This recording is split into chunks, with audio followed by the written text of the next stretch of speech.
नमस्कार. प्राध्यापक बीजी मांगले, जागर टाइम्स मध्ये आपल्या सर्वांचं स्वागत आहे. 2024च्या विधानसभा निवडणुकीला सामोरं जात असताना महायुती आणि महाविकास आघाडी दोघांच्याही तिकीट वाटपात प्रचंड गोंधळ आहे. तथापि सत्ताधारी महायुतीमध्ये त्या व्यतिरिक्त इतके अनेक प्रश्न गोंधळाचे आहेत की महायुती निवडणुकीला कसं काय सामोरं जाईल असा प्रश्न येतोय, असं समोरच्या माणसाला वाटायला लागलं. मी उदाहरणादाखल काही समस्या सांगतो, बघा आपल्याला कशा वाटतात. सगळे आपण चर्चेला घ्यायचे नाही. पहिला, प्रशासकीय गोंधळ म्हणजे बदल्या बढत्या असे सगळे. निधी वाटपातला गोंधळ, आम्हाला निधी मिळाला नाही, गिरीश महाजननं काढलं होतं. विविध महामंडळ वाटपातील गोंधळ 3 पक्षामध्ये. एकनाथ शिंदे साहेबांचं अलीकडे राजकीय वजन वाढलंय आणि त्यामुळं पक्षांतर्गत विविध पक्षांतर्गत झालेल्या समस्या. 5वा मुद्दा, 3 पक्षातील अंतर्गत कलह, फार महत्वाचा मुद्दा. 6वा, भाजपमधील 2014 ते कालपर्यंत अनावश्यकपणे राज्यकर्त्यांची झालेली भरती आणि मूळच्या भाजपवासियांना वाईटलेलं वाईट. 7वा मुद्दा, वेगवेगळ्या महामंडळामधील संघर्ष म्हणजे शिवसेना, भाजप, एनसीपी यांच्यातला अंतर्गत कलह. सर्वात महत्वाचा म्हणजे मराठा आरक्षण आणि अन्य समाजाच्या आरक्षणाचे प्रश्न. हा प्रश्न म्हणजे फडणवीस साहेबांची देणगी असे सगळे म्हणतात. महायुतीतील आमदार मंत्र्यांच्याकडून खालच्या भाषेत केले जाणारी वक्तव्य हा एक आणखी एक प्रश्न. मित्रो, आपण या सगळ्याच प्रश्नांना आज काही हात घालू शकत नाही. प्रश्न फार मोठे आहेत, समस्या फार मोठ्या आहेत. या समस्यांनी महायुतीला, सत्तेतील महायुतीला घेरलंय. निवडणुकीला सामोरे जात असताना तिन्ही पक्षामध्ये जी एकी पाहिजे, विचारातली कृतीतली जी एकसूत्रता पाहिजे, तिचा अभाव मात्र या ठिकाणी दिसून येतो. त्यांच्या कोणत्याही बाबतीत फारशी एकसूत्रता दिसून येत नाही. या सर्वच प्रश्नांना आपल्याला आज जागा जरी देता आली नाही, वेळ जरी देता आला नाही, तर यातील काही महत्वाचे प्रश्न आपण पाहणार आहोत. भाजप, शिवसेना, शिंदे गट आणि अजितदादा गट एनसीपी या तिघांच्याकडे सत्ता असल्यामुळं नेते मंडळींची आवक सुरुवातीच्या काळापासून आतापर्यंत मोठ्या प्रमाणात झाली. आता हीच जागा वाटपाची, तीच एक मोठी डोकेदुखी या तिन्ही महायुतीतील पक्षासमोर आहे. बघा, साधारण 200 जागा विद्यमान आमदारांनी घेतल्या तर वरच्या राहिलेल्या 88 जागा रिकाम्या राहतात आणि 88 जागांचं वाटप करणं फार मोठी डोकेदुखी आहे. कसं आहे बघा, 2019 मध्ये ज्यांनी ज्या जागा लढवल्या त्यांना आणि जे दुसऱ्या क्रमांकावरती राहिले त्यांनाच त्या जागा तरी दिल्या पाहिजेत, पण ते घडत नाही ना. आता तसं होऊ शकत नाही. आता संदर्भ बदलले. त्यातच भाजपनं 160 जागा लढवू इच्छितो, एकनाथ शिंदे गट 120 जागा लढवू इच्छितो, तर एनसीपी 90-80 जागा साधारणपणे लढवू इच्छितो. कसं होणार? 350च्या पुढे सगळ्यांची मागणी जाईल तर जागा तर 288. त्यातच 2024 लोकसभा निवडणुकीत बरीच गणित उलटी झाली. अगदीच बोलायचं म्हटलं, एकच उदाहरण देतो. बारामती मतदारसंघात 2019ला प्रचंड मताने विजय मिळवलेल्या अजितदादांचा हा मतदारसंघ नुकत्याच झालेल्या लोकसभा निवडणुकीमध्ये एनसीपी अजितदादाचा गट 46,000 मतांनी पिछाडीवर आहे. काय झालं बघा, म्हणजे जिथं विरोधकाला 20,000 मतं फक्त मिळाली होती, बाकी सगळीच मतं अजितदादा. या ठिकाणी काय परिस्थिती आहे? म्हणजे लोकसभा निवडणुकीत मतदारांनी केलेला उलटफेर आणि बदल कसे झाले आपल्याला सहज यावरून सगळ्या गोष्टी लक्षात येतील. दुसरा एक प्रश्न आपण आज चर्चेला घेतो. विविध जाती धर्मातील आरक्षणाचा गोंधळ. फडणवीस साहेबांनी मराठा आरक्षणाचा प्रश्न सोडवू नये या इच्छेनं ओबीसी आरक्षण करत्यांना किंवा ओबीसी समाजाला उठवून बसवलं, छगन भुजबळला उठवून बसवलं. आज मराठा आरक्षणवाले मनोजदादा जरांगे दादा उपोषण करतात. त्यांची तब्येत ठीक नाही, एकदमच खालावलेली आहे. प्रचंड वातावरण गंभीर आहे संपूर्ण राज्यामध्ये. त्यामुळे मराठा समाज हा देवेंद्र फडणवीस साहेबांच्यावर म्हणजे भारतीय जनता पार्टीवर प्रचंड नाराज आहे. हे त्यांनी समजून घ्यायला पाहिजे. पण ते फाट्यावर मारायचा प्रयत्न करतात आता सत्तेवर आहेत म्हणून. त्या मानानं शिंदे साहेबांच्या वरची नाराजी कमी आहे हेही लक्षात घ्या. आता ओबीसी समाजाला उठवून बसवलं गेलं असल्यामुळं तो समाज आज दुसऱ्या आणि तिसऱ्या फळीतील नेत्याच्या नेतृत्वाखाली आंदोलन करू लागला. ही सगळ्यात गंभीर गोष्ट आहे. मला सांगा, आमदार पडळकर साहेब, प्रकाश शेंडगे साहेब, हाके किंवा नवनाथ वाघमारे असतील, हे सगळे भारतीय जनता पार्टीच्या फडणवीस साहेबांच्या आज्ञेत आहेत असं आपण समजू. ठीक आहे. पण 2 नंबरचे आणि 3 नंबरचे कार्यकर्ते हे प्रामाणिकपणे लढाई लढतायत ओबीसीची. तसं यांचं नाही ना.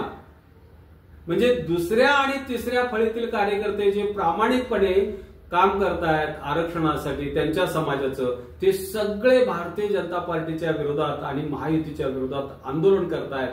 ते विरोधात जाण्याची शक्यता ही 99% आहे. अहो, धनगर आरक्षण पंढरपुरातलं आज 12वा दिवस पूर्ण करतोय, उपोषण करतायत. त्या मंडळींना उद्या निवडणुकीला पडळकर शेंडगेंचं ऐकून ती भाजपच्या पाठीशी राहतील का? एक साधी गोष्ट आहे. भारतीय जनता पार्टीला आता हा धनगर समाज 100% विरोधक समजतात की जे पडळकर, शेंडगे, हाके वगैरे नाही, त्यांना ते फडणवीस आपला त्यांना वाटतो. आरक्षणातीलच दुसरा मुद्दा आहे तो धनगर. हा जो धनगर समाजाचा आहे तो फडणवीस साहेबांनी निर्माण केलाय.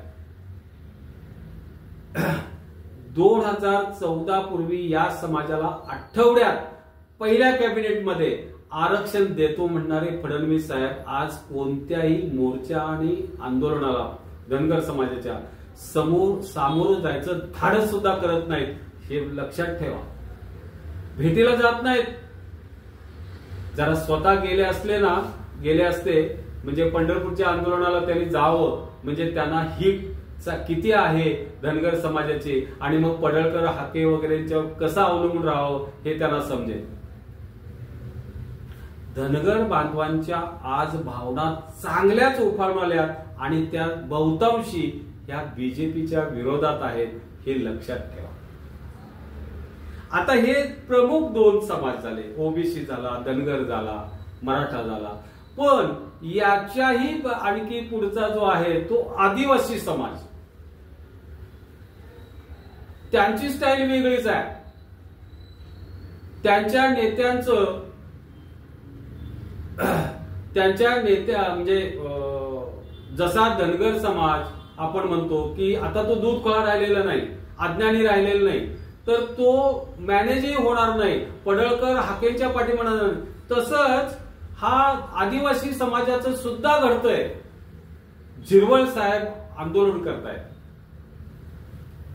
अप्रत्यक्षपणे मेळावे घेत आहेत. पण त्यांच्या हाताखालचे दुसऱ्या तिसऱ्या फळीतले कार्यकर्ते मेळावे घ्यायला नाहीत ना. आदिवासींचं आरक्षण येऊ देणार नाही. त्याचाही फटका केवळ भारतीय जनता पार्टीला नाही तर शिंदे साहेबांना, शिवसेना, अजितदादा, एनसीपीलाही बसणार आहे. लक्षात ठेवा.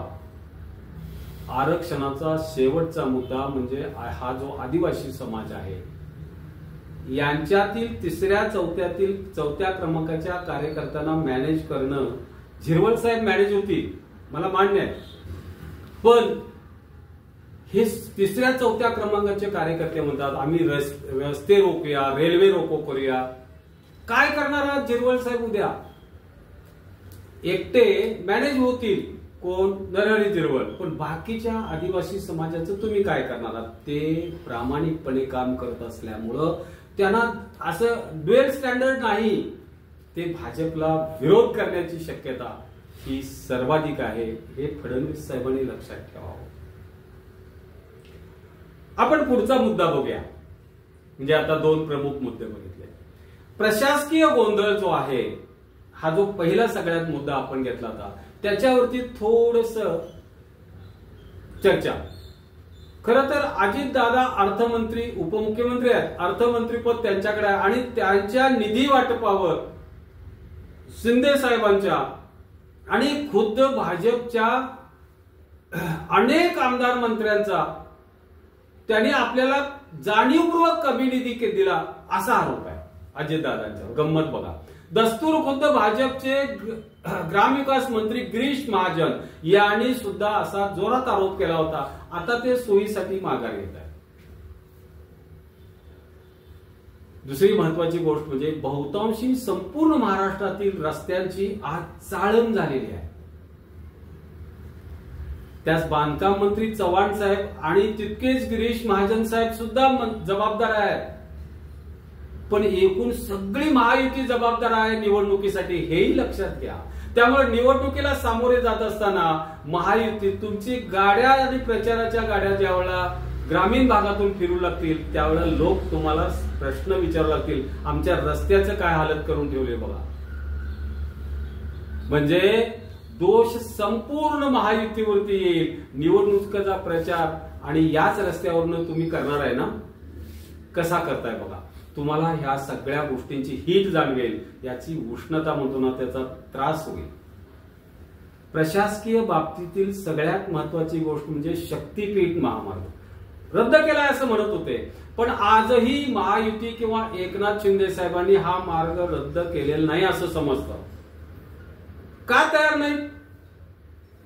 आर्थिक गौडबंगाल आहे ना. केवळ अजितदादा विरोधात आहे असं दिसतं, पण शक्तीपीठ मार्ग पुन्हा आम्ही आणणारच अशाच भूमिकेवरती फडणवीस साहेब शिंदे साहेब ठाम दिसत आहेत, हे लक्षात ठेवा. यातला शेतकरी वर्ग म्हणजे शक्तीपीठ मार्गाला महत्वाचा, तो सगळ्याच्या सगळा महायुतीच्या विरोधात राहील अशी स्थिती आजची आहे. पुढचा मुद्दा जो वादग्रस्त आहे तो फडणवीस साहेबांनी उद्धव ठाकरेंच्या नेतृत्वाखाली मुख्यमंत्रीपद आणि मंत्रिमंडळ ढासळलं आणि शिंदे साहेबांच्या नेतृत्वाखाली मंत्रिमंडळाचा स्थापन केले. पण विस्तार किती वेळा झाला? पूर्णांशानं विस्तार झाला नाही. अनेक जण नाराज आहेत, आपल्याला मंत्रीपद मिळेल म्हणून अनेक जण देव पाण्यात घालून बसले होते. ते सगळेजण तसे खऱ्या अर्थात नाराज आहेत. पण त्याच्याही पेक्षा आपल्याला एखादं महामंडळ मिळेल आणि आपलं पुनर्वसन होईल अशी इच्छा धरणारे अनेक कार्यकर्ते, जे मोठे माजी आमदार आहेत असे अनेक कार्यकर्ते असे पाळीत उभारलेत ना, त्यांचं काय करणार? म्हणजे महामंडळ वाटप तुमच्याकडून व्यवस्थित झालं नाही. अजितदादाच्या गटाला तर महामंडळामध्ये डावललं गेलं असा मोठा वाद आहे.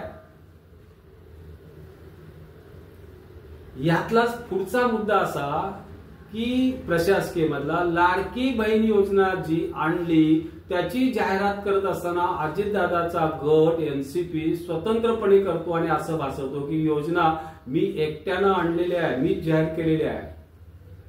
त्याच वेळेला मुख्यमंत्री शिंदे साहेब म्हणतात मी मुख्यमंत्री आहे, ही योजना माझ्या नावानं आहे.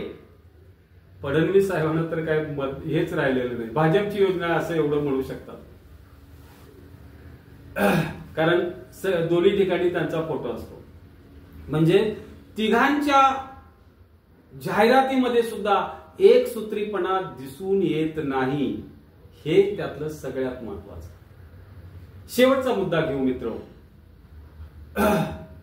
अनेक मंत्री आमदार यांच्यामध्ये असलेला अंतर्गत कलह, तिन्ही पक्षातील मंत्री आणि आमदारांच्यात असलेला अंतर्गत कलह. एकच उदाहरण सांगतो.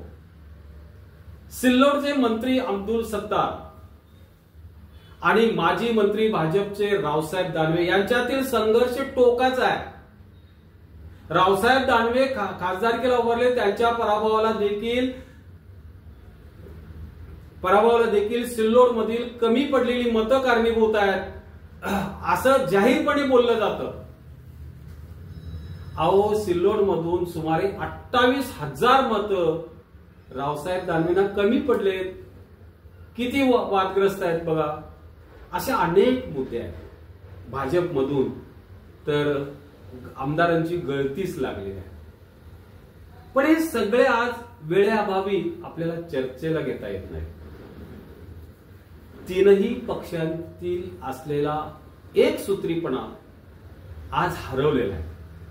कारभारामध्ये, विचारामध्ये आणि कृतीमध्ये एकत्रितपणा, एकसूत्रीपणा अजिबात दिसत नाही. एकमेकांच्यावर असलेला अविश्वासाच्या वातावरणातून ते निवडणुकीला सामोरे जात आहेत आणि अशा परिस्थितीत त्यांना अपेक्षित यश मिळेल असं म्हणता येत नाही. खरं आहे ना मित्र? धन्यवाद. माझ्या या पोस्टवर आपली कमेंट द्या आणि ही पोस्ट लाईक, शेअर आणि सबस्क्राईब करा.